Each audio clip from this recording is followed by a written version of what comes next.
বাংলাদেশ বিমানের একটি ফ্লাইট উড়ে যাচ্ছে কক্সবাজার আন্তর্জাতিক বিমানবন্দর থেকে। এটা সম্ভবত ঢাকা বা চট্টগ্রামের উদ্দেশ্যে, আর যে ঢাকা হইও তাহলে চট্টগ্রাম নিয়ে যাবে। এটা এখন ঘুরে যাচ্ছে, নিচে বিশাল সাগর, করে বিমান এদিক থেকে ঘুরে। আমি এখন আছি কক্সবাজার সমুদ্র সৈকতের কবিতা চত্বর এলাকায়। এটা খুব নিরিবিলি এবং বিমানবন্দরের একদম কাছে। বিমান এখনো দেখা যাচ্ছে, নিচে সাগর, উপরে বিমান। এই কবিতা চত্বর এলাকাটা একদম নিরিবিলি।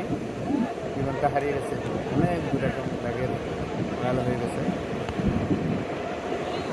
বিশাল বিশাল সাগরের ঢেউ, সাগরে বিমান আবার দেখা যাচ্ছে। সাগরে এখন সিগন্যাল থাকায় যে বিমান ঘুরে দিকে যাচ্ছে, অর্থাৎ ঢাকার উপরে উঠতেছে।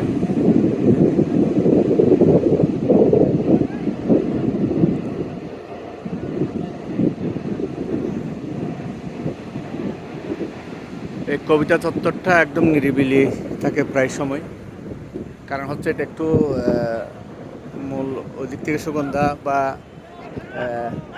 বিচ এলাকা থেকে দূরে। এদিকে বিমান বাহিনীর ঘাঁটি আছে, বিমানবন্দর আছে, এদিকে একদম নিরিবিলি থাকে, যার কারণে এখানে সবাই খেলাধুলা করে, যে ফুটবল খেলতেছে ওনারা। তারপরে এদিকে আরেক মাঠে খেলতেছে ফুটবল। তারপরে এখানে বিআরটিসির ট্রেনিং করে, এদিকে নুরুল হুদা চত্বর, কবি নুরুল হুদা চত্বরের দিকে সবসময় নিরিবিলি থাকে এই এলাকাটা। এখানে হচ্ছে ওই প্রাকৃতিক পরিবেশটা এখানে পাওয়া যায়, প্রাকৃতিক পরিবেশ একদম।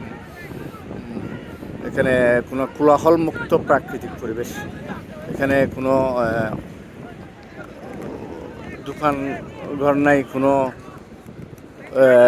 ফেরিওয়ালা বা ফটো শুটারদের দৌরাত্ম্য নাই, টোকাইদের দৌরাত্ম্য নাই। বলতে গেলে একদম নিরিবিলি জায়গা থেকে।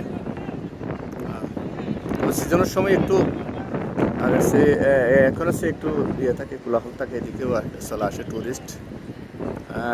আর এদিকে হচ্ছে একটা সোনাদিয়া দ্বীপ, যেটা কক্সবাজার মহেশখালী থেকে একদম বিচ্ছিন্ন সোনাদিয়া দ্বীপ। এখান থেকে সম্ভবত 9 কিলোমিটার কি এরকম দূরত্ব। আমি জুম করে দেখাচ্ছি, দেখা যাচ্ছে একটু ওই দ্বীপটা, ওই যে দেখা যাচ্ছে যেটা, ওই দ্বীপটার আয়তন সম্ভবত 1.5 কিলোমিটার লম্বা বা আর একটু বেশি হবে।